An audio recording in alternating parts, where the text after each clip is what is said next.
Auto rickshaws are a popular way to get around India's busiest city. And Binod Upadhyay has been driving one for the last 25 years. But sometimes getting paid isn't as easy as it sounds, especially if the passenger doesn't have change.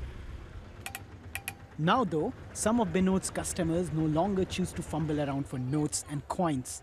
Instead, they have started paying using their mobile phones, transferring money electronically. And he says that's made life easier for him. I used to have a lot of difficulty getting change, especially when a customer would give a big note. This would often lead to an argument, as many travelers would think I am lying, so that I could keep the change. But now some people transfer money from their mobile phone, and that's a big relief. The other advantage is that this money also acts like a saving, which I can withdraw later. Now, Mumbai has about 250,000 auto rickshaws, but barely 10% accept electronic payment. But the number of transactions is expected to shoot up in the coming months as more drivers adopt the technology. And it's just one way that a user's phone is also becoming their wallet. About 200 million people are thought to have signed up to one of the many firms offering mobile wallets in India. And while most still only use them to pay for taxi rides, utility bills and movie tickets, using them instead of cash or bank cards to buy things is becoming more common. So how do users feel about them?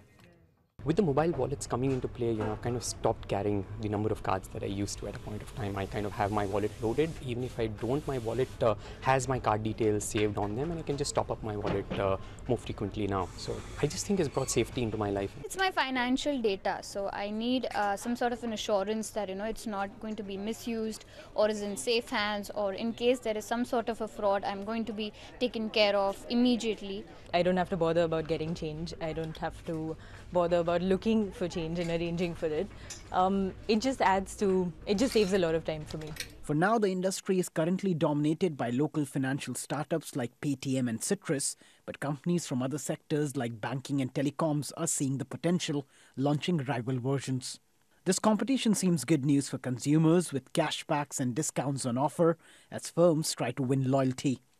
They hope to make money by taking a cut from retailers. But despite the possibilities, this firm knows its success all hinges on how reliable India's phone and internet network is. Biggest difficulty in the mobile payments is the connectivity. So today, even if you have a 3G connection, most of the time it is on a 2G network. So connectivity will be the key. So this 4G penetration has to be seen. If the 4G rollout happens successful, I think India will go through another wave of mobile payments.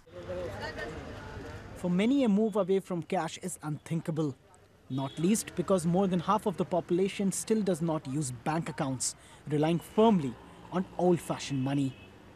But as that slowly changes, and with phones getting smarter and cheaper, there might still be scope to cash in on the trend.